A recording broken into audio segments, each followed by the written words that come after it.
여성공감 직업 토크쇼 그녀가 돌아왔다. 안녕하세요, 이채연입니다. 이런 말이 있습니다. 말하는 것을 보면 그 사람의 성격을 알 수 있다, 이런 얘기인데요. 말은 자신의 생각을 나타내는 것뿐만이 아니라 또 그 사람의 정체성을 나타내는 수단이 되기도 하죠. 그만큼 말이 가진 중요성 굉장히 크다고 할 수 있습니다. 그녀가 돌아왔다. 오늘은 언어와 관련된 직업 이야기 해보려고 합니다. 먼저 함께 하실 분들 소개할게요. 직업 전문가 조재한 박사님 나오셨습니다. 안녕하세요. 네, 안녕하세요. 안녕하세요. 직업 전문가 조재한입니다. 카카오톡 다 아시죠? 네. 이 다음 카카오가 농인과의 대화를 위해서 수어용 이모티콘을 새로 만들어서 서비스를 하고 있다고 합니다. 이름이 히로와 나누는 사랑의 수화라는 총 24가지의 표현을 할 수 있는 캐릭터로 만들어져 있는데요. 힘내, 사랑해, 대박, 그 다음에 일상생활에 쓰는 표현들을 일반인들이 쉽게 알 수 있게끔 이제 수어를 할 수 있는 그런 캐릭터로 만들어졌다고 하는데요. 이번 한 주 첫 발을 내딛는 역사적 시간이 되셨으면 좋겠습니다.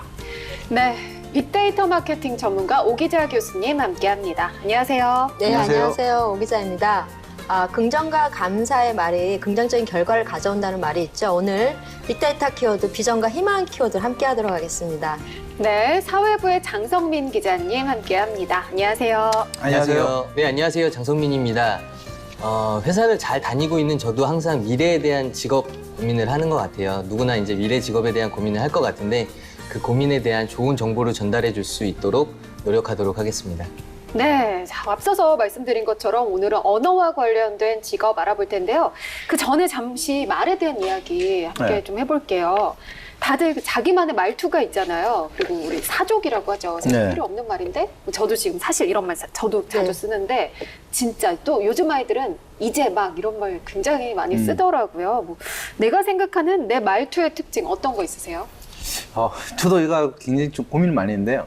제 말투의 특징이라고 보면 저 같은 경우도 좀 강의를 좀 많이 하다 보니까 이게 누구나 알고 있는 내용일 때는 좀 지루하고 좀 길게 느껴질 수 있는 부분이지만 또 모르는 대상을 이제 강의를 하다 보면 좀 말을 좀 풀어 쓰는 이런 개념이 있는 것 같아요. 그래서 이런 말에 대한 부분들을 짧고 명료하게 할 수도 있지만 좀 다소 좀 길게 풀어 쓰는 이러한 말투를 좀 보이고 있지 않은가. 그리고 완벽한 이제 이 사투리를 좀 벗어나는 이러한 완벽한 사투리요? 그게 매력이에요. 예, 그래서 정말. 이러한 사투리를 좀 벗어나기 위해서도 말투를 좀 많이 수정을 하고 있습니다. 우리 보통 이제 전형적인 선생님 말투들이 있거든요. 네. 이제 아마도 그 말씀하신 것 같아요. 오 교수님은 뭐 말투 어떤 저는 좀 거 있어요? 반대인 것 같아요. 저는 이제 직업특수나 마케팅 특강을 하고 이제 어떤 CEO나 그걸 필요로 하는 사람들한테 어떤 그 자신감과 긍정적인 마인드를 심어주는 그런 게 확실히 중요하겠다 보니까 맺고 끊는 게 말이 되게 분명하고요.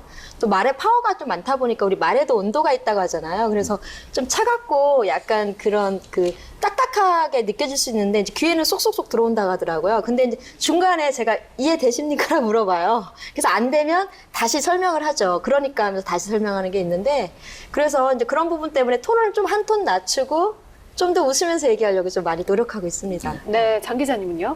저도 성격이 좀 반영되는지 좀 말이 느린 편이다라고 많이 해서 와이프가 좀 답답해 할 때가 많이 있어요. 빨리 좀 말을 해라. 뭐가 하고 싶어도 하고 싶은 걸 한참 생각한 다음 말하니까 뭘 하고 싶은데 라고 네, 물어봐서 좀 답답해하고 예. 단어로 따지면 사실 되게 많이 쓰는 것 같아요. 뭐 사실 어떻습니까? 그쵸. 사실 뭐 네, 네. 그런 말 많이 이 말을 쓰게 되게 되죠. 많이 쓰는 편인 것 같아요. 네. 채연 씨는 뭐 아나운서신데 저는 사실 더 신경 쓰일 수도 있을 것 원래가 목소리나 말투에 좀 컴플렉스가 많이 있었거든요. 네, 그리고 이제 제가 목소리 톤이 원래 낮은 톤이 아니었는데 어떻게 이제 트레이닝을 받으면서 목소리 톤이 너무 낮아져서 억지로 좀 올려서 말을 하는 습관이 있어요. 그리고 좀 깍쟁이 말투라는 얘기를 많이 들어서 될 수 있으면은 말을 좀 이렇게 좋게 부드럽게 표현을 하려고 하는데 그 타고난 거는 사실 어떻게 할 수가 없더라고요. 제가 또 성격이 급해서 말이 좀 빨라서 일부러 저는 속도나 그런 말투를 또 맞아요. 목소리 톤도 그렇고 좀 조절을 하는 편이에요. 네. 근데 뭐 말이 중요하다 이거는 우리가 뭐 더 이상 얘기를 할 필요가 없을 것 그럼요. 같고 우리 속담에도 실제로 말과 관련된 속담들이 굉장히 많거든요. 그만큼 중요하다는 얘기일 텐데 혹시 말 실수와 관련된 에피소드 있으세요? 제가 예전에 한번 어떤 미팅할 때 저 같은 경우는 이제 초기 지금 사투리는 거의 안 쓰지만 네? 이 사투리를 가지고 오해를 정말 크게 받은 적이 있어요. 저희가 사투리 지금 쓰고 있는 건가요? 서울 사투리를. 이 경상도에 보면 얘가 항상 끝에 좀 붙는 습관이 있어요. 아. 그래예, 아. 아닌데예, 뭐 고맙습니다예, 뭐 이러한 이제 예자가 붙다 보는데 이 항상 톤이 좀 떨어져요. 그래예, 아닌데 이거를 듣다 보니까 그래 아닌데 이렇게 반말로 이제 약간 오해가 돼가지고 어떤 분이 무슨 한번 말인지 이제 알겠어요. 저녁 식사 네. 시간 때 왜 반말을 하냐라는 이야기를 직접적으로 하더라고요. 그래서 저는 절대 그런 적이 없는데 그랬더만 끝에 그 예자가 이제 저는 했지만 상대방이 못 알아들었던 이러한 이제 그런 오해가 있었다라는 거죠. 네, 오 교수님은 경험 있으세요? 요즘에 이제 카카오톡도 하나에 이제 제 사례보다는 조금 리얼한 사례가 하나 있다면 카카오톡도 하나에 이제 그 말과 관련돼서 대화를 막 나누잖아요. 근데 저 때문에 알게 된 두 사람이 있었어요. 이제 두 사람이 저 몰래 데이트를 한 거죠. 연애를 시작한 겁니다. 했더니 그 여자가 남자한테 보낸 카톡이 저한테 잘못 온 거예요. 뭐라고 했냐면 이거 우리 둘이 사귀는 거 나한테 말하면 안 된다. 이렇게 하는데 그게 그대로 저한테 온 거예요. 그래서 제가 알면서 모른 척했던 경험이 있습니다. 그래서 두 사람은 결혼해서 지금 잘 살고 있습니다. 해피엔딩이네요.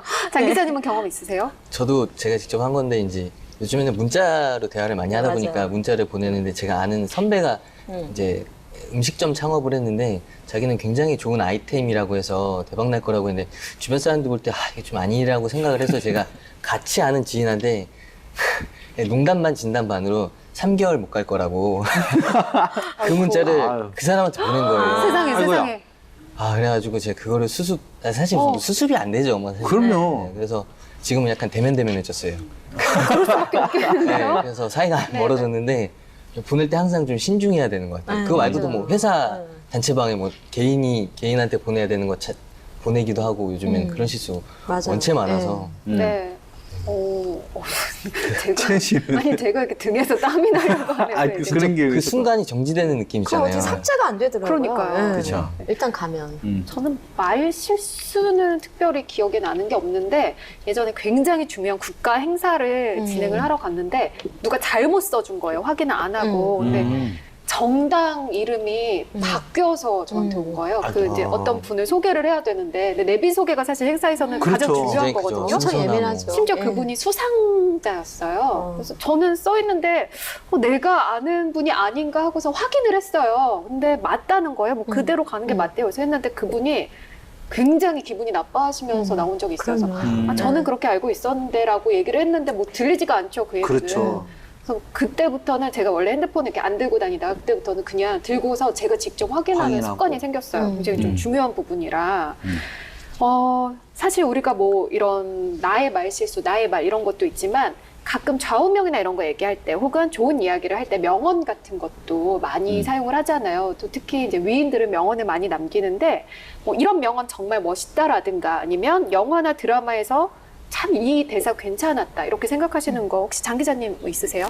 저는 한 책에서 봤던 내용인데 상실의 시대라는 책에 이제 인생은 비스켓통이다라고 네네네. 원체 유명하잖아요. 네네. 그거 보면은 이제 비스켓이 좋아하는 비스켓을 다 먹어버리면 안 좋아하는 비스켓만 남고 그래서 안 좋은 일이 생길 때면 이제 좋은 일이 생길 거다라고 위안을 삼는다고 하는데 저도 그 얘기를 되게 많이 좀 생각을 하는 것 같아요. 뭐 안 좋은 일이 있을 때뿐만 아니라 좋은 일이 생길 때도 이 좋은 일이 계속되다 보면 사실 좀 불안할 때가 있잖아요. 이게 너무 좋아서 안 좋은 일이 일어날 것 같은 그래서 뭐 좀 대비하기도 하고 좀 조심하기도 하는 편이어서 네. 그 얘기 되게 많이 기억에 남습니다. 오 교수님은요? 저는 이제 마케팅 교육이나 컨설팅 때 반드시 하는 이야기입니다. 왜냐하면 그 성과를 내기 위해서 이게 굉장히 중요하기 때문에 뭐냐면 독일의 이제 철학자 괴테라고 있죠. 그래서 인생은 속도보다 방향이다라는 말이 있습니다. 그래서 제가 늘 무슨 일을 할 때 속도보다 방향을 중요시 잡아야만 그 결과도 거기에 따라서 나타난다. 그래서 그렇게 하다 보면 당연히 가속도가 붙는다. 그래서 제대로 하는 게 되게 중요하다는 말을 해서 저 이 말을 상시적으로 좀 쓰고 있습니다. 네. 조 박사님은요? 저도 이제 삶은 속도가 아니라 방향이다라는 이러한 이제 얘기도 있지만 저희 어머니의 네. 항상 했던 명언 항상 기억을 하고 있는데요. 리어커를 끌어도 배워야 한다. 이게 제가 지금까지 살아오면서 그냥 가슴속에 두고 항상 배움을 네. 간절히 여기는 이러한 명언 대사지 않을까. 저는 저희 어머니한테 이 영광을 한번 돌려보고 싶습니다. 생각하셨어요? 사투리 안 쓰신다더니 저가. 네. 자, 네. 신 씨는? 저는 뭐 이제 원고 쓰거나 이럴 때도 사용을 많이 하고 워낙 습관 자체가 이제 책 읽으면 좋은 말들을 다 적어놔요. 근데 네. 제가 가장 좋아하는 말은 두 가지가 있는데 하나는 책에서 나온 건 아니고 이제 백지연 아나운서가 예전에 그 이제 뭐 후배들 지망생들한테 해줬던 얘기인데 인정받고 싶으면 인정받을 수 있도록 가치를 높여라 이런 얘기 줬던 적이 있어서 그 얘기를 항상 좀 생각을 하고요. 또 하나는 공지영 작가 책 제목이면서 구절도 나와요. 나는 네가 어떤 삶을 살든지 너를 응원할 것이다라는 그거는 저도 뭐 후배들이나 제자들한테 항상 해주는 말이고 제가 힘들 때도 항상 하는 말이거든요. 제 자신한테. 이런 말들 들으면 굉장히 짧은 말이지만 힘이 되더라고요. 네. 그러다 보니까 우리가 참 말 한마디 중요하다. 언어의 힘이 중요하다. 이렇게 얘기를 하는데 언어가 가진 가장 중요한 힘 뭐가 있을까요? 저는 사고, 그러니까 생각을 할 수 있게끔 하는 힘이다라고 저는 좀 말씀을 좀 드리고 싶거든요. 실제로 인간은 이제 사고를 바탕으로 해서 이제 언어를 이제 만들어냈죠. 그리고 언어를 통해서 자신의 생각을 다른 사람한테 표현을 할 수 있었고, 이러한 언어의 힘을 빌려서 다시 사고가 재창립되는, 재정립이 되는 거죠. 그러니까 저는 이 언어라는 게 말로 하는 음성도 있지만 비언어적인 부분들도 다 포함을 하지만 그거는 결국은 그 사람의 생각과 그러한 사고를 통해서 이루어지는 가장 큰 힘이지 않을까 저는 그렇게 보고 있습니다. 네, 오 교수님은요? 저는 그 언어는 감정 표현의 힘을 가장 크게 저는 좀 치고 있고요.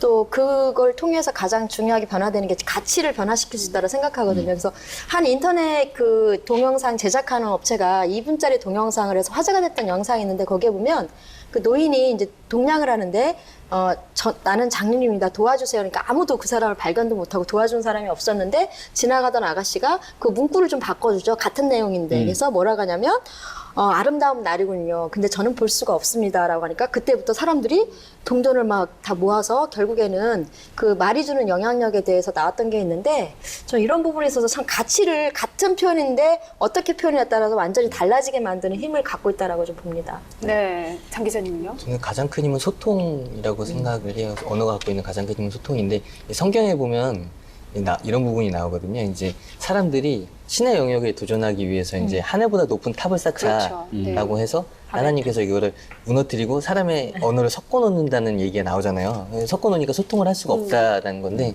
저는 언어가 갖고 있는 가장 큰 힘은 소통할 수 있는 힘이 가장 크다라고 생각이 들어요. 네, 맞습니다. 잠시 말에 대한 이야기 나눠봤는데요. 본격적으로 오늘의 이야기 그럼 시작해 보겠습니다. 여성 공감 직업 토크쇼 그녀가 돌아왔다. 지금부터 시작합니다. 마음의 소리를 전달하는 직업 수어 통역사. 수어 통역사는 농인과 청인의 소통을 위해 우리 사회에 꼭 필요한 직업 중 하나인데요. 아직까지도 많은 사람들이 수어 통역사로 알고 있는 직업이기도 하죠. 수요보다 공급이 부족해서 전국적으로 수어 통역사를 찾는 곳이 많다고 하는데요. 짧은 시간 내에 도전할 수 있는 직업은 아니지만 전문성을 쌓으면 오랫동안 할 수 있는 평생 직업 중에 하나입니다. 특히 단순히 통역을 하는 것을 넘어 농인에 대한 이해와 소명감이 필요한 직업인데요. 남녀 모두가 관심을 갖고 있는 직업 수어 통역사는 과연 어떻게 준비하면 좋을까요? 수어 통역사 자격증과 취업 정보 이야기. 이번 주 그녀가 돌아왔다에서 알려드립니다.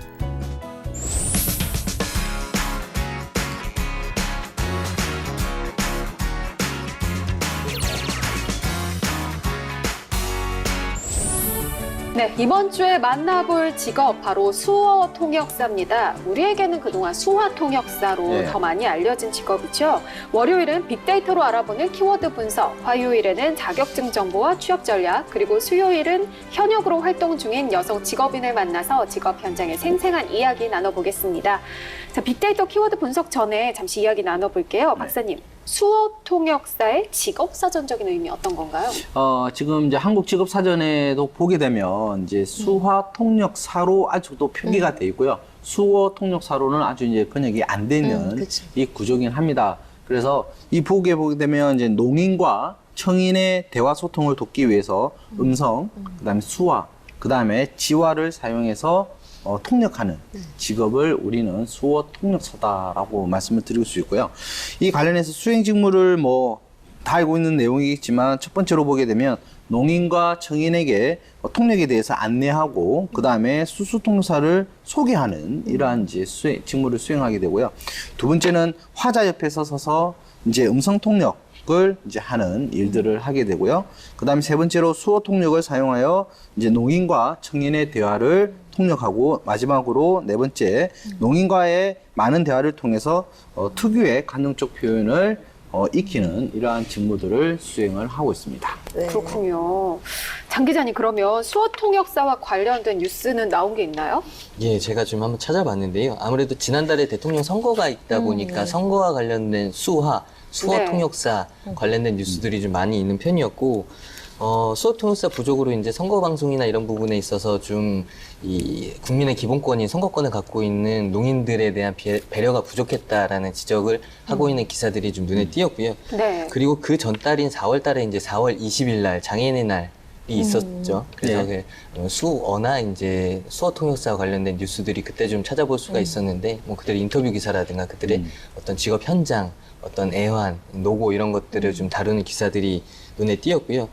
그 외에 좀 특이했던 기사는 헌법재판소에서 이제 장애인의 날을 맞아서 홈페이지를 통해서 공개하는 헌법재판 사건 변론과 동영상의 청각장애인을 위한 수어 통역을 추가하기로 했다 밝히면서 좀 긍정적인 뉴스가 눈에 띄었습니다. 그리고 또 하나 기사를 좀 소개시켜 드리면, 지난달에 이제 5.18 민주화운동 기념식에서 이제 유가족 한 분이 추도사를 하면서 추모사를 하면서 좀 운 적이 있잖아요. 그래서 그렇죠. 이제 문재인 대통령이 가서 이제 안아줬죠. 포옹을 해주는 포옹을 장면이 이제 눈에 띄었는데, 그때 화면을 보면 이제 아래쪽에 수어 통역사 분이 맞아요. 눈물을 훔쳐요. 네. 수어를 하다가. 그래서 저 보면서 한편으로 좀 부끄러웠던 게, 그게 굉장히 형식적인 하나의 장면으로만 보여줬는데 그분이 어떤 그런 수어 감정 네. 표현이 이 농인들에게 그런 감정이 전달되는 모습이 아닌가 싶어서 굉장히 좀 감명 깊게 그 맞아요. 장면을 봤던, 그리고 네. 또 그것들을 뉴스로 다룬 매체들도 좀 많이 있는 편이었습니다. 예. 저는 그때 그걸 보면서 그분이 그것도 수어인지 알았거든요, 처음에는. 그러니까 뭐 감동적이라는 걸 표현을 하는 건가 이랬는데 나중에 보니까 진짜로 네, 이렇게 실제로. 눈물을 네. 훔치고 그거 계시더라고요. 아주 되게 오해가 있었죠. 사람들도 보면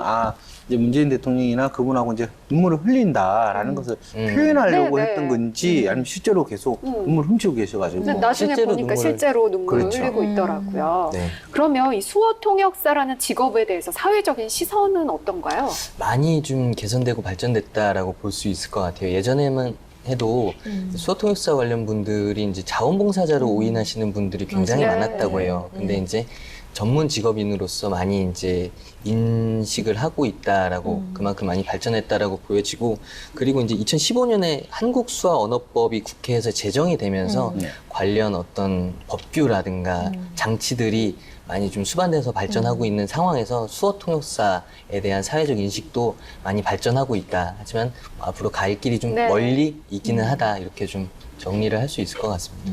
해외에서는 어떤가요? 이 해외 관련해서 이제 뉴스가 굉장히 많아요. 근데 제가 예전에 2015년도에 봤던 것들이 이제 지금 오늘 이제 이야기를 하게 되는데, 이 스웨덴의 이제 본선, 근데 유럽의 이제 최대 음악 경연 대회인 이제 유로비전 송 콘테스트라는 곳에서 네. 그때 이제 제목이 뭐냐면 손으로 부른 노래라고 해서 스웨덴의 수화 통역사분이 실제로 여기서 음악을 노래에 맞춰서 춤을 추면서 수화를 하는 이 유튜브에 보시면 영상이 올라져 있거든요.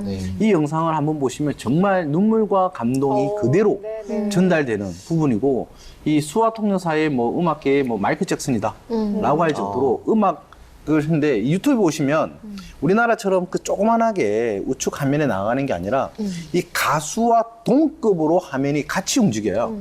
그래서 그에 대해서 영상을 이제 보여주는 부분만큼 이 수호 통역사 이제 토미 크롱이 이제 했던 이런 부분인데요. 굉장히 감동적인 거 보시고요. 미국 같은 경우는 일단 긴급한 문제를 다루는 특히 법정에서 이제 굉장히 이 수호 통역사의 역할이 굉장히 크고요.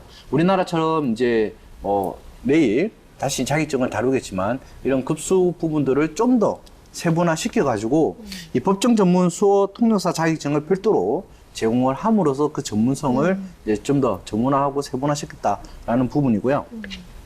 추가로 보면 미국 같은 경우는 수호 교육을 어찌 보면 제1 외국어로 이제 선택할 수 있게끔 네. 함으로써 자연스럽게 익히게 되는 부분입니다. 그리고 일본 같은 경우는 이제 1960년대부터 이제 급정해서 수호 통역이 이제 활성화됐던 부분이고 우리나라에도 굉장히 큰 영향을 미쳤던 부분 중에 하나인데요. 1989년도에 보면 수화 통역사 전문 직원 양성 과정을 실시했고 오히려 이제 이런 전문성을 확대하기 위해서 정부 주도 차원에서 서비스 조건 및 이런 서비스를 확립했다라고 해서 어찌 보면 이제 정부 주도에서 움직이는 공무원 계열로도 굉장히 많이 활성화되어져 있습니다. 네. 그리고 마지막으로 보게 되면 이제 독일 같은 경우도 이제 병원이나 대학 등의 이러한 이제 전문성을 구성시키는 수호 통역사분들이 활동을 많이 하고 있기 때문에 우리나라 네. 같은 경우도 이제 이러한 선진국의 제도를 좀 많이 가져와야 되겠죠. 네.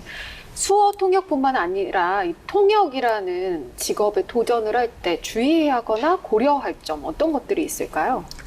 그 내용뿐만 아니라 이 상대방의 의도나 이런 것들을 좀 파악할 수 있는 부분들이 정확하게 전달이 돼야 되는 부분들이 있어서 사전에 그 양측의 원활한 진행을 위해서 사전에 그 관련된 내용들을 공부하고 숙지하는 게 좀 많이 필요한 것 같아요. 특히 이제 국제 통역이나 비즈니스 관련돼서 통역을 할 때는 그런 부분들에 더 예민할 수밖에 없고, 그다음에 이제 언어나 단어의 차이가 있잖아요. 같은 걸 이야기하더라도. 그래서 그런 거에 대한 부분도 양측을 고려해서 중립적인 좀 단어나 그런 그 키워드를 사용할 수 있도록 하면 조금 더 훨씬 나을 것 같습니다. 그래서 조금 그 소통 자체로 끝나는 것이 아니라 그 자체의 전체적인 목적이나 내용에 맞춰서 같이 그게 표정이나 바디랭귀지로 같이 전달이 되면 훨씬 더 좀 효율성이 있을 것 같습니다. 네, 장 기자님은 어떻게 생각하세요? 네, 저는 이제 앞으로 무거운 얘기 많이 하게 될 것 같아서 가볍게 한번 생각을 해보면 통역 관련된 뭐 수어 통역뿐만 아니라 동식 통역, 뭐 언어 통역도 마찬가지고 여성분들이 좀 더 유리하지 않을까 싶은 게 네. 이게 뇌 구조상 남자들이 동시에 두 가지 생각이 되게 힘들어하거든요. 아, 그렇죠. 맞아요. 네. 집에 있어도 제가 뭘 하고 있으면 와이프가 말을 안 걸어요. 말을 해도 못 알아들으니까. 근데 여성분들 보면은 가끔 뭐 그런 거 이제 인터넷에도 유행을 하기도 했지만 네. 뭐 화장하면서 전화하고 문자하고 한 번에 다 하잖아요. 네. 근데 남성분들 약간 그게 좀 안 돼서 통역사 남성분들 참 좀 대단하다 싶은 생각이 좀 들기도 하는데 여성분들이 좀 더 유리하지 않을까 싶은 생각이 그럴 수도 들기도 있겠네요. 합니다. 네. 네. 박사님은요?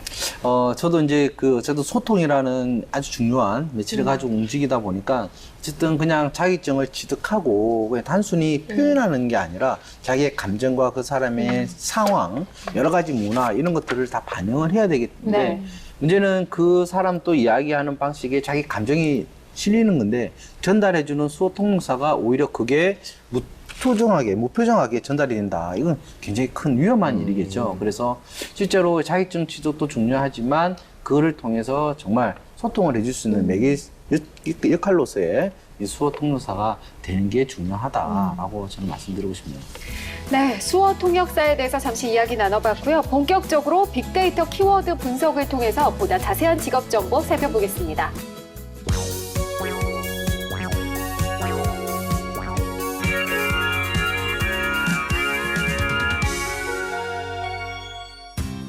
그녀가 돌아왔다 월요일에 만나는 빅데이터 토크쇼에서는 테마 분석을 통해서 해당 직업 관련 키워드를 선정해 이야기 나눠봅니다. 자, 수어 통역사 관련 첫 번째 선정 키워드 어떤 건가요? 예, 첫 번째는 바로 선거입니다. 그래서 네.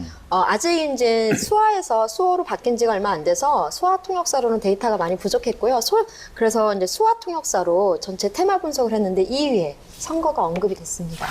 왜 선거가 나왔을까요? 우리가 지난 5월에 대선이 있었잖아요. 그때 네. 이제 그 방송 토론이 있었습니다. 후보자들 나와서. 근데 그때 이제 그 수어 통역사가 한 분이 전체를 통역을 함으로 네. 해서 아주 그 내용적인 면이나 여러 가지 면에서 혼선이 돼서 실제로 청인이나 농인들한테 그닥 이해하는 데 도움을 많이 주지 못하고 혼선만 줬다라는 그런 그 비평들이 좀 많았습니다. 그래서 그 선거가 끝나고 나서 그런 부분에 있어서 이제 그 장애인들에 대한 어떤 참정권에 대한 어떤 그런 권리에 대해서도 좀 문제가 많이 됐고요.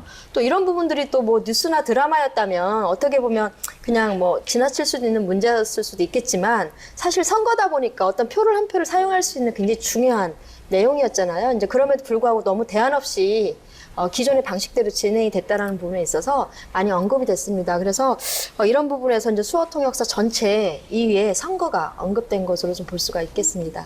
미국은 선거 때 어떻게 하나요? 미국 같은 경우도 2016년도였죠. 그 이제 도널드 트럼프 공화당 후보와 그 다음에 이제 뭐 힐러리 클린턴 민주당 후보일 때 수어 통역사가 별도로 이제 각각 구성이 되어져 있었고요. 제가 굉장히 좀 중요하게 봤던 부분이 뭐냐면 그 같은 경우 수어 전문 채널 디펜이라고 해서 그 전문 채널에서도 이제 방송을 했던 부분인데 우리나라 같은 경우는 아직 이제 그러한 전문 채널이 이제 없는 부분인데요.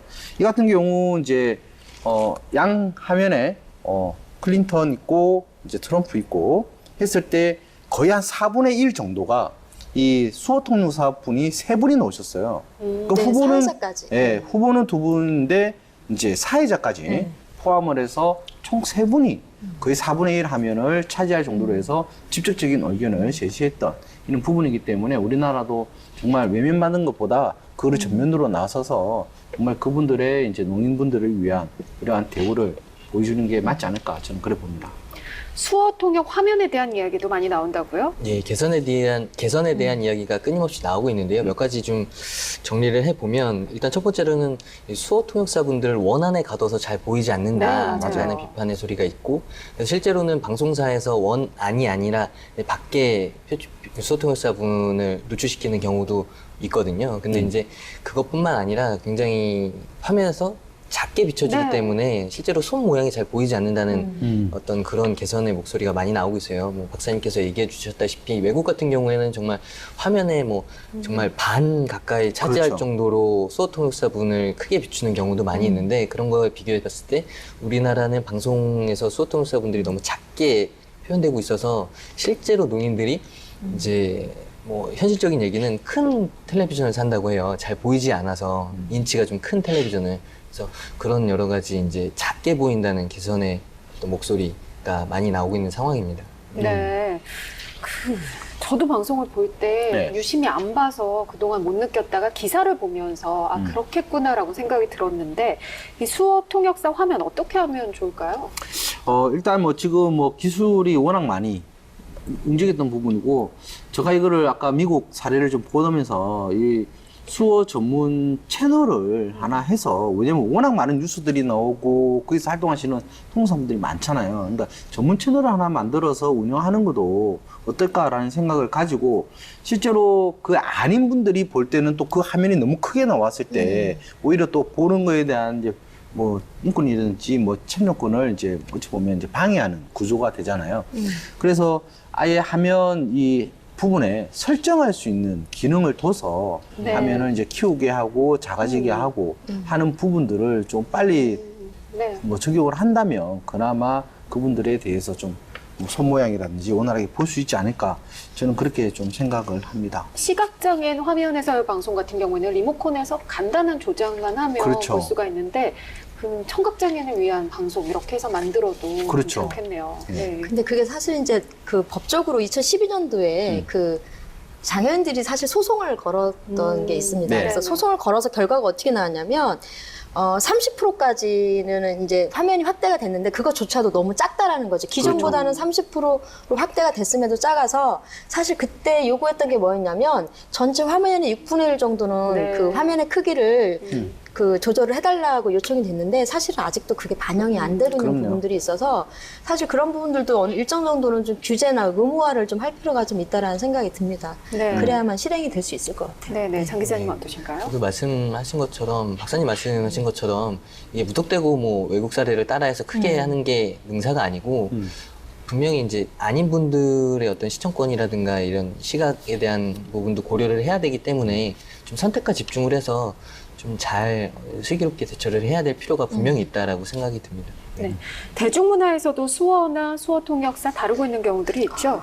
제가 이거 자료 조사하면서 좀 놀랐던 게 좀 몇 개가 있을까라는 생각을 했는데 갈수록 나오더라고요. 네. 그래서 좀 긍정적인 부분들이 좀 있어서 이번에 최 근래 보통 사람이라는 영화가 개봉이 됐습니다. 이제 그때 라미란이라고 여러분들 아실 거예요. 네, 영화 네. 배우 라미란이 그 부인 역할을 맡았는데 그 정숙이라는 역할을 맡았는데 그때 이제 농인으로서의 어떤 그 역할을 맡았습니다. 그래서 대사 하나도 없이 정말 눈빛하고 이렇게 그 어떤 표정 그런 개념으로 전체적인 극을 이끌어갔다고 해서 극찬을 좀 받아서 그런 부분들이 좀 표현된 경우가 있고요. 그 다음에 이제 먹방 수어가 좀 화제가 됐었습니다. 수어가. 그래서, 그 강효경 그 수어 통역사가 그 코미디 TV에서 하는 그 TV 예능 방송 중에 맛있는 녀석들이라고 있어요. 그래서 이제 진짜 이제 맛있는 게 먹는 장면이 나오면 이 수어 통역사가 진짜 맛있게 먹는 모션까지 해서 이제 이게 화제가 돼서 좀 인기가 되었던 부분들도 있어서 그걸 좀 리얼하게 했던 부분들이 좀 있고요.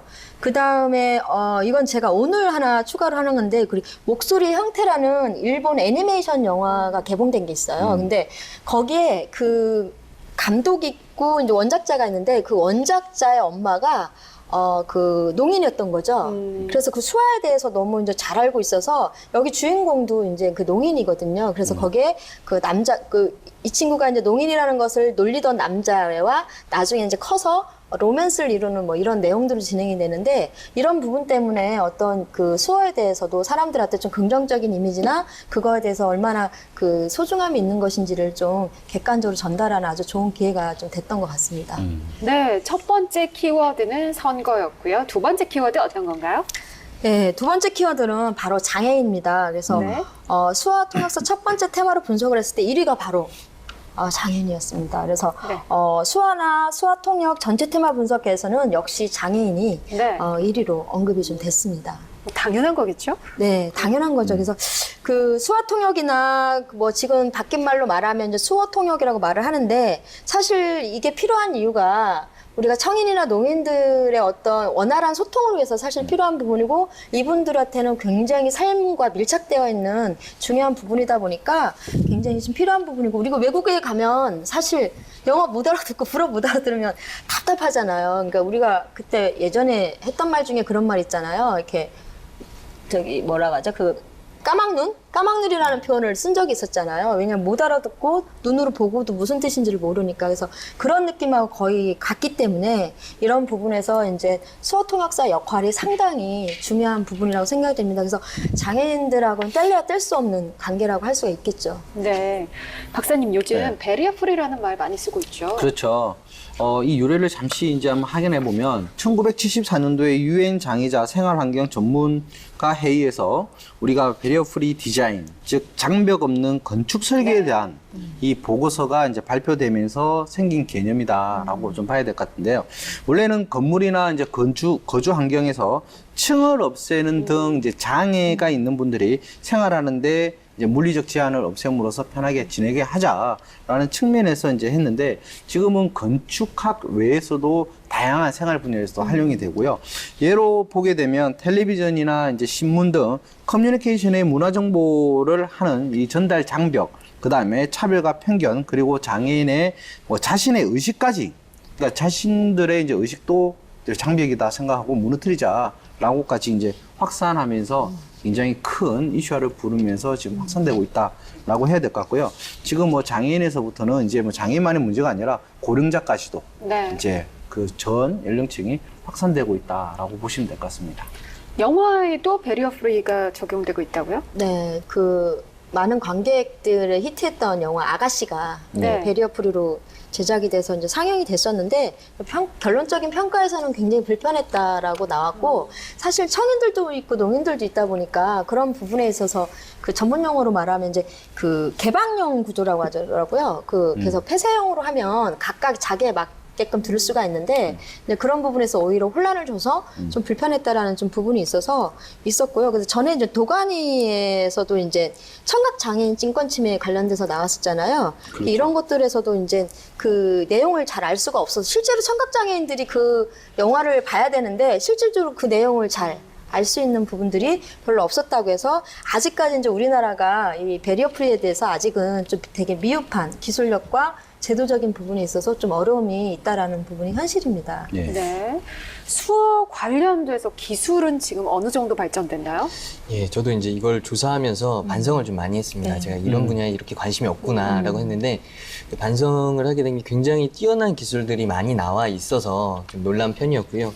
이 관련 기술들을 좀 소개시켜 드리면 수화 번역 장갑이거든요. 이제 장갑을 끼고 손동작을 하면 모니터에 글자로 알려주는 어떤 수어인지 알려주는 게 이제 미국의 한 고등학생이 햄버거 가게에서 청각장애인이 햄버거 주문하는 게 너무 어려운 것을 보고 개발한 어떤 기계라고 해요. 그게 이제 2000년 초반이고요.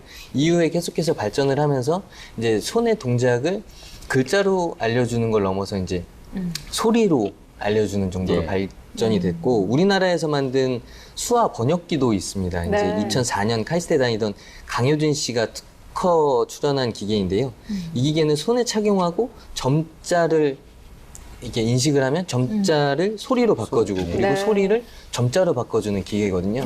그 밖에도 이제 손가락 지문 번역기나 이제 휴대용 수화 번역기 등도 개발이 되어 있는 상황이어서 굉장히 많이 관련 기계들이 나와 있다라고 볼 수 있을 것 같고, 그리고 관련 연구자들이 끊임없이 이와 관련된 연구를 많이 하고 있어서 우리가 멀지 않아서 이제 수화가 필요한 시청각 장애인들과 무리 없이 소통하는 날도 멀지 않았다라는 전망도 나오고 있습니다. 네. 네, 두 번째 키워드 장애인이었습니다. 네, 세 번째 키워드 어떤 건가요? 세 번째는 바로 동행하다입니다. 그래서 수화 통역사 전체 테마를 분석했을 때 3위가 통역사 동행하다, 그 다음에 4위가 동행하다로 나타났습니다. 동행하다가 어떻게 해서 나왔을까요? 우리가 방송이나 선거 같은 경우 말고 개인적으로 좀 일들을 많이 봐야 될 때가 있잖아요. 가장 중요한 병원을 간다던가, 그 다음에 경찰서를 간다던가, 뭐 이런 것들이 굉장히 많습니다. 그래서 그런 그 생활을 하면서 이루어지는 어떤 동선상에서의 사실 그 수화 통역사가 굉장히 절실함에도 불구하고 이런 부분에 있어서 원활한 동행이 사실 제대로 안 되는 부분도 있고, 그만큼 절실하게 동행이 필요한 부분들이 좀 있습니다. 그래서 수화 통역사가 존재하는 개념만이 아니라 그것이 원활하게 좀 진행이 될 수 있도록 해야 된다라는 게 실제로 이제 농인이나 청각장애인들의 바람이기도 하고요. 네. 그것이 가장 중요한 또 목표이기도 합니다. 그래서 이런 부분에서 좀 많이 언급이 된 것 같습니다. 네. 전국에 수어 통역사 센터 혹시 몇 개 정도나 될까요? 예, 교수님 말씀하신 것처럼 어떻게 보면 동행을 하기 위해서 제일 도움이 많이 되는 수어 네. 통역사 센터 많이 필요할 것 같은데, 네. 일단 서울에는 구청, 그러니까 자치구마다 하나씩 25개의 네. 센터가 있고요. 전국적으로 따지면 약 200개 정도 되니까 이제 각 시군구마다 설치가 되어 있다라고 볼 수 있을 것 같습니다. 그래도 그 청각 장애 수에 비하면 많이 부족하겠네요. 네. 그렇죠. 중요한 거는 동행을 할 때 비용이 어떻게 되나요? 결론부터 말씀을 드리면 이제 농인들이 동행을 할 때는 무료라고 네. 합니다. 이제 센터의 도움을 받아서 말씀하신 것처럼 병원에 간다든가 어떤 민원 업무를 본다든가 이런 도움이 필요할 때 센터를 이용하게 되면은 무료로 이용을 할 수가 있다고 합니다. 네. 그럼 관공서에 수어 통역사가 상주를 하면 더 좋을 것 같은데요? 그렇죠. 실제로 상주를 또 하고, 아까 말한 것처럼 뭐, 시자체 쪽에 해서 이제 총 우리 전국에 한 200개 정도 있는데, 중요한 거는 몇 명이 근무를 하느냐. 솔직히 그것도 굉장히 중요한 부분 중에 하나죠. 제가 뉴스를 보니까 2016년도 9월에 원주경찰서에서 이 장애인을 위한 수화 통역 지원 업무 협약식을 맺었다라고 나와져 있고요. 2017년도 2월 달에 보면 이제 서울 도봉구 구청 민원실 1층에 수화 통역사를 배치했다. 그러니까 언론에서는 아직까지 수화 통역이라는 이 용어를 좀 쓰긴 하는데요. 결국은 민원 상담과 통역, 이러한 물론 이제 전화 상담까지 가능한 이러한 수화 통역과 관공서 및 유관기서 출장, 그 다음에 통역 서비스, 이 모든 것들이 일단은 관공서 기반으로 저는 좀 운영이 돼야 되고요. 이 관공서에서 운영을 한다라는 것은 결국은 이 상시, 이 근로 체계를 유지를 해야 되고요. 그 각 시자체에서 있는 이러한 정확한 이제 농인에 대한 수를 파악을 해서 그에 맞게끔 의무화시켜서 정착시키는 부분이 제일 중요하다. 그렇게 저는 생각을 합니다. 수어 통역사가 정말 많이 필요하다 이런 네. 생각이 드는데요. 이 수어 통역사의 확대를 위해서 어떤 부분들이 필요할까요? 사실은 지금 그 수화 통역사 제공 서비스 기관들을 법적으로는 사실 정해져 있습니다. 네. 있는데 중요한 건 그거를 실행하고 있지 않다라는 게 그렇죠. 문제이고 그거에 대한 규제도 제대로 이루어지지 않다 보니까 아까 이제 조 박사님 말씀하신 것처럼 사실 뭐 한 명조차도 배치를 안 하고 있는 경우가 상당히 많죠. 아까처럼 뭐 동사무소가 될 수도 있고 법원이 될 수도 있고 이런 데는 당연히 배치는 돼 있지만 너무 부족하다던가 또 일반 은행이나 이런 데서도 사실 그런 경우 못 보셨잖아요, 별로. 그럼요.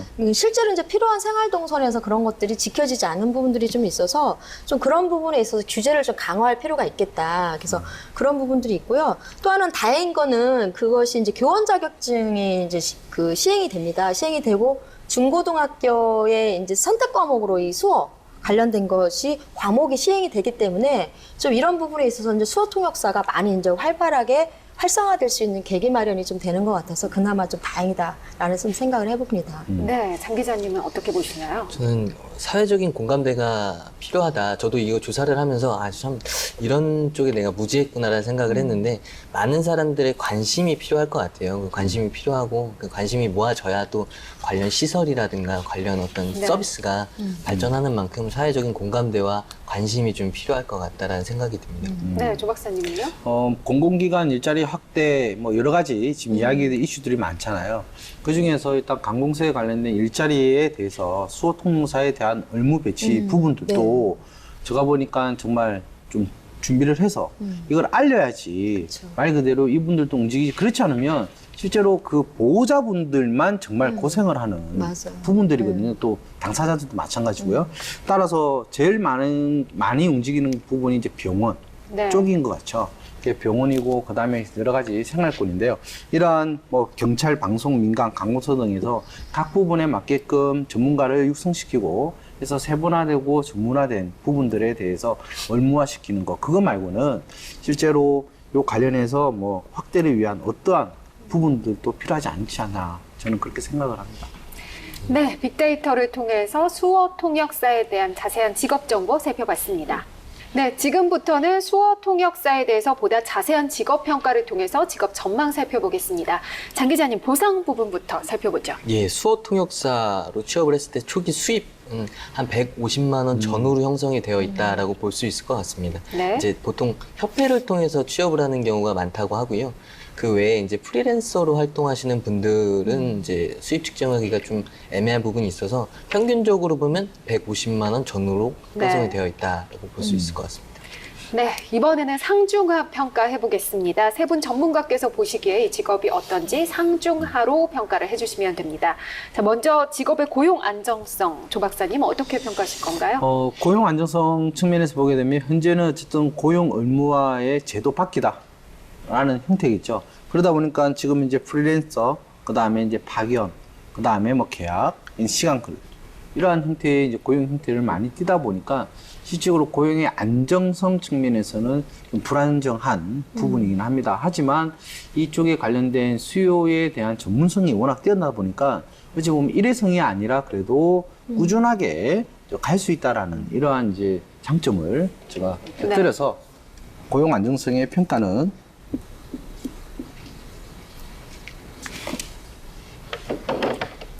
저는 중으로 평가하도록 하겠습니다. 네, 고용 안정성 중으로 평가를 하셨고요. 그 다음에 직업 전문성 살펴볼게요. 상중하 중에 어떻게 평가하실 건가요? 사실 수어 통역사도 그 외국어를 번역하는 개념하고 거의 같은 맥락이기 때문에 통역을 전문으로 하는 직업이잖아요. 그래서 진입 장벽은 다른 전문직보다 그렇게 어렵다고 볼 수는 없겠지만 실질적으로 이 수어를 통해서 다양한 모든 교육부터 시작해서 방송, 그 다음에 다양한 민원, 이런 여러 가지 부분들을 다 아울러서 해야 되는 부분들이 있고, 단순하게 통역의 개념으로 끝나는 것이 아니라 어떤 몸짓이라든가 비언어적인 것들까지 다 읽어낼 수 있는 통합적인 커뮤니케이션을 하는 역할이기 때문에 그런 가치 부분에서 좀 높이 사고요. 또 그런 부분에 있어서 어떤 소명감이나 이 전문성이 같이 결합이 되지 않으면 지속성을 가져가기가 되게 어려운 부분이라 볼 수가 있습니다. 그런 면에서 저는 직업 전문성을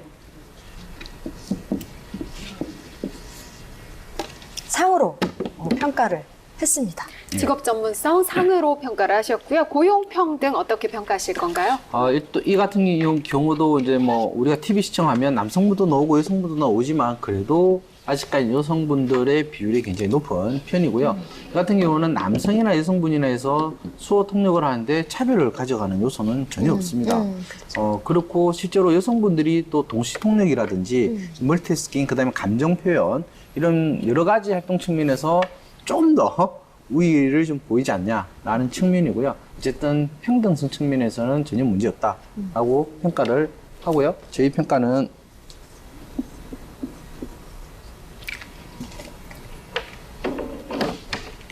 상으로 평가하도록 하겠습니다. 네, 고용평등 상으로 평가를 하셨습니다. 그렇다면 직업의 근무 여건 상중하 중에 어떻게 평가할 수 있을까요? 근무 여건 같은 경우는 저는 아까 저희들이 계속 얘기를 했지만 아직까지 이제 이분들이 일할 수 있는 자리가 정확히 잘 안착이 되어 있지 않다고 보여지기 때문에 근무 환경도 제대로 갖춰지지 않은 환경에서 근무하는 사람들이 굉장히 많다고 해요. 그리고 이 수어통역사 같은 경우에는 외근직으로도 분류가 된다고 해요. 왜 나가는 경우가 굉장히 많기 때문에 그러다 보면 이제 근무 여건이나 환경 자체가 굉장히 변동사항이 많고 열악하다라고 볼 수 있을 것 같아서 저는 평가를 하자면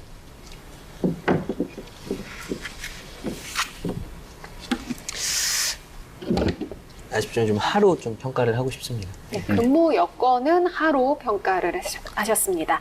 자, 그렇다면 수어 통역사 어떤 여성들에게 추천하는지 핵심 키워드 2가지씩 적어주십시오. 네, 오 교수님 어떻게 적어주셨나요? 저는 첫 번째 집중력으로 좀 잡았습니다. 왜냐하면 그 상대방과 그다음 제가 통역하고자 하는 그 사람을 같이 집중해서 한시라도 눈을 떼면 그 언어적인 부분들을 다 놓치거나 비언어적인 부분들도 마찬가지로 읽어낼 수 없기 때문에 집중력이 좀 뛰어난 여성들이 좀 맞겠다는 생각이 들고요. 또 하나는 이 수어 통역사로서 전문성을 좀 가지기 위해서는 그 역할 자체가 굉장히 중요한 역할을 하고 있는데 사실은 그 끈기가 없으면 전문가로서 가기가 상당히 힘들다. 그래서 시작은 쉽게 할 수 있을지 모르지만 중도에 포기하는 상황도 굉장히 많기 때문에 그런 면에서 집중력과 끈기를 좀 겸비한 여성들이 좀 한다면 훨씬 더 좋은 성과를 좀 낼 수 있을 것 같습니다. 네, 집중력과 끈기 2가지 키워드로 적어주셨고요. 조 박사님은 어떻게 적으셨나요? 저는 키워드 첫 번째로 보면 감정 표현으로 저는 이제 좀 나타냈는데요. 이 감정 표현이 참 여러 가지 의견을 이제 뭐 담고 있는 부분 중에 하나인데요. 일단은 이제 뭐 청인과 농인 간의 연결을 시켜주는 측면에서 보게 됐을 때 여기 관련해서 감정 표현에 대한 솔직함, 즉 농인으로부터 받은 부분들을 어떻게 이제 보여주고 표현해 줄 것이냐라는 측면이고요. 따져보면 이제 솔직하게 이걸 해줘야 되는 거고 한편으로는 또 거짓되게 이렇게 표현할 수는 없잖아요. 그런데 이러한 부분이 어찌 보면 이제 객관화되게, 그러니까 정말 이 부분이 요구한 게 맞는지 아닌지 이런 부분들을 개인 주관적인 생각을 담지 말고 객관화된 형태로도 감정 표현을 할 수 있게끔 해라라는 측면이고요. 두 번째, 또 멀티태스킹이 좀 잘 되시는 분, 이분 같은 경우 좀 추천을 적극적으로 드리는데 어쨌든 해외 같은 경우는 전문화된 이러한 수어통역사분들이 각 분야에서 굉장히 많이 배출이 되고 전문 교육을 받았지만 아직 우리나라에서는 이러한 부분들이 뭐 어찌 보면 한 가지 일에 여러 가지 분야를 다 아우러야 되는 이러한 이제 멀티태스킹 역할이 좀 필요하고요. 1인 1로 되는 게 아니라 뭐 2명, 3명을 동시에 또 해야 되는 이러한 상황들도 벌어질 수 있기 때문에 나는 그래도 다른 분들보다 멀티태스킹이 좀 잘 된다라고 생각하시는 분들 도전해 보시면 좋을 것 같습니다. 네, 감정 표현과 멀티태스킹 2가지 적어주셨습니다. 장 기자님은 어떻게 키워드 정하셨나요? 저는 먼저 첫 번째로는 소명의식, 두 번째로는 지구력을 꼽아봤는데요. 첫 번째 소명의식 같은 경우에는 이게 이제 직업을 위한 직업으로서는 조금 곤란할 수 있다라는 생각이 들어요. 왜냐면은 이제 아무래도 어떤 농인들을 대하다 보면 여러 가지로 힘든 상황이 많은데 그럴 때 좀 힘을 내서 바칠 수 있는 것들이 이제 소명의식 가지고 어떤 하는 분들께 좀 유리하다라고 볼 수 있을 것 같고 두 번째로 지구력은 이제 좀 오랫동안 어떤 전문성을 갖출 수 있는 여성분들이 유리하다라고 볼 수 있는 게 이 농인분들도 이제 아까 그 센터 같은 경우에 이제 근무자들 중에 찾는 분들만 찾는다고 하더라고요. 이제 아무래도 좀 전문성이 뛰어난 분들을 찾고 그러다 보니까 소외되는 직업 인력도 분명히 생길 것 같아서 좀 지구력을 가지고 끈기 있게 아까 교수님 말씀하신 것처럼 좀 오랫동안 도전하고 이 직업을 유지할 수 있는 분들이 유리할 수 있을 것 같다라는 생각을 합니다. 네, 소명의식과 지구력 두 가지로 키워드 적어주셨습니다. 자, 지금까지 수어 통역사에 대한 여러 가지 이야기 나눠봤는데요. 마지막으로 종합평가 시간입니다. 5점 만점의 직업에 대해서 몇 점으로 평가하실지 보드판에 적어주시면 됩니다. 네, 먼저 오 교수님은 몇 점으로 평가를 하실 건가요? 네, 아까도 이제 앞에서 잠깐 언급을 드렸는데요. 2015년도에 12월에 한국 수어언어법이 통과되면서 이제 우리나라 국어와 더불어서 같은 이제 공용어로서 이제 인정을 받아서 수어라고 이름이 바뀌었잖아요. 그래서 이런 법적인 부분에 있어서 이제 이제는 어느 정도는 베이스가 돼 있다라고 볼 수가 있고요. 또 하나는 이제 2018년도부터 수어 교원 자격증이 나갑니다. 예, 그런 부분들도 상당히 고무적이라고 볼 수가 있고요. 그리고 중고등학교에 선택 과목 시행이 들어갑니다. 그래서 제도적 변화가 이렇게 계속 사회적으로나 환경적으로 좀 이루어지고 있다라는 부분이 상당히 긍정적이고요. 또 수어 관련된 직종이 굉장히 급부상하고 있습니다. 아까 이제 방송뿐만 아니라 각종 공공시설부터 시작해서 기업이라든가 이런 부분에서도 그런 어떤 청인이나 농인들을 위한 이런 수어 통역사에 대한 어떤 배치 이런 부분들도 있고요. 그 다음에 이제 학교나 이런 부분에서도 지금 굉장히 긍정적으로 검토를 하는 부분들도 있고, 대학 부분에서도 이제 수어 통역사 전문가를 양성하는 그런 과들이 좀 계속 좀 늘어나고 있습니다. 그래서 그런 부분에 있어서 좀 상당히 이제 환경이 계속 개선되고 있다라는 부분이 있어서 그런 부분에서 굉장히 긍정적이고요. 또 하나는 이제 사실 전문가로서 수어 통역사로서 가는 게 쉽지는 않습니다. 가는 길이 끈기도 좀 있어야 되고, 아까 우리 장 기자님 말씀하신 것처럼 진짜 지구력과 소명의식 없이는 사실 직업적으로만 다가서서는 장기적으로 갈 수 없는 부분이지만, 이런 부분을 일정 정도 갖추고 경험이나 어떤 전문성이나 공감대를 좀 높여줄 수 있는 그런 경력들이 좀 쌓여지면 사실 좀 평생 직업으로 갈 수 있는 아주 전문화된 직업이라고 좀 볼 수가 있습니다. 그래서 100세 시대에 수어 통역사만큼 장기적으로 전문성을 인정을 받으면서 갈 수 있는 직업이 또 굉장히 많지 않다라는 부분도 있고요. 또 하나는 수입적인 부분에서도 이런 부분이 어느 정도 이제 경제에 올라와 주면 그런 부분에서 국제적으로도 또 활동 범위를 넓힐 수 있는 굉장히 좋은 기회가 많다라는 부분입니다. 그래서 이런 부분들을 전반적으로 좀 고려했을 때 저는 수어 통역사 직업 종합평가를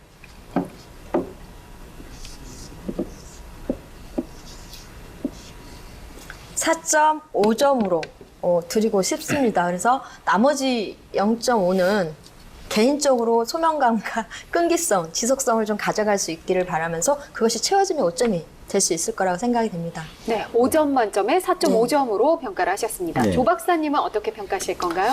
저 역시도 수어 통역사 이 관련된 직업은 정말 없어서는 안 될 이러한 직업 중에 하나인데도 불구하고 실제로 많이 알 수도 없고요. 또 이 직업이라는 게 특정 누군가가 정말 가족이나 지인들이 있지 않는 이상 내가 이걸 왜 해야 되는지에 대한 필요성을 또 못 느끼는 또 직업 중에 하나라고 생각을 합니다. 실제 우리가 이러한 직업을 유지하기 위해서는 어쨌든 금전적인 노동에 대한 교환이 이루어져야 되는데 실제로 그거는 우리가 알고 있는 자원봉사나 봉사 측면으로서 접근을 해야 된다라는 측면인데요. 그렇지가 않습니다. 실제로 이 수어 통역사 같은 경우는 이러한 다양한 분야에서 자기의 전문성을 인정받을 수 있고요.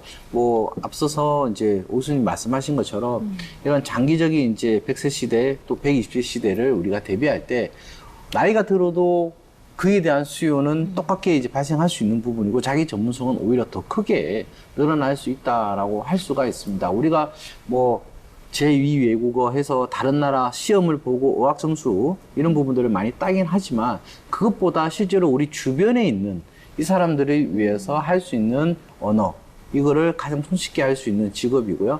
이 직업이 이제는 전문화되었다. 그리고 앞으로는 더 세분화돼서 그 전문성이 더 날개를 달고 훨훨 날아갈 수 있는 이러한 시기를 맞이했다라고 저는 판단을 합니다.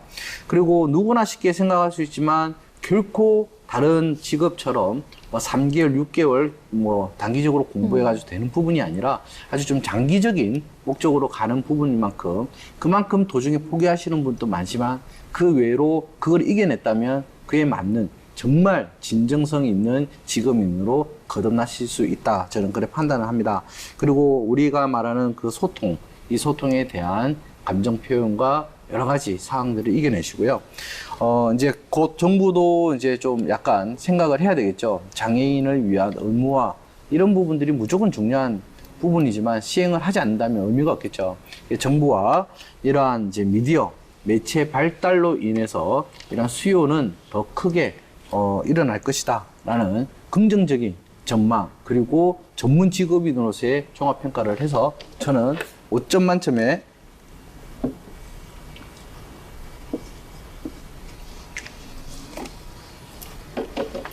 네, 4.5점을 드리도록 하겠습니다. 네, 5점 만점에 4.5점으로 평가를 하셨습니다. 장 기자님은 몇 점으로 평가하실 건가요?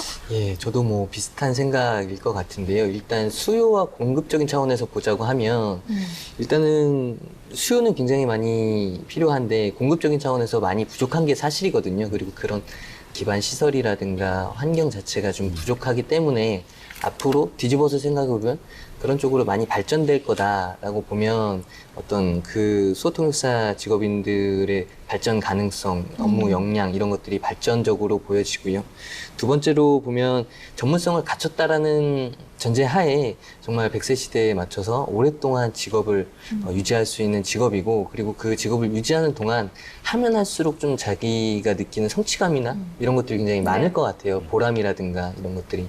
요즘 같은 경우에는 이제 사실 직업의 보람을 못 느껴서 다른 직업을 구하는 경우도 많잖아요. 그런 차원에서 보면 좀 오랫동안 하기에 굉장히 좋은 직업이다라고 평가가 되는데, 단 한 가지는 이제 이 방송을 보시는 분들이 이제 여성 시청자분들, 그리고 특히나 중장년 여성 시청자분들이 많은데, 한 가지 좀 어렵다고 볼 수 있는 건 진입장벽이 뭐 단기간 안에 이걸 준비해서 할 수 있는 직업이 아니다 보니까 굉장히 좀 오랫동안 준비를 하고 그만큼 전문성을 갖춰야지 또 진출을 해서 네. 좀 전문 직업인으로서 활동을 할 수 있기 때문에 좀 굳은 마음을 가지고 나서 도전을 해보면 좋은 직업이지만 그만큼 좀 용기를 내기에 좀 쉽지는 않다라는 차원이 있어서 저는 그런 것들을 다 고려했을 때 5점 만점에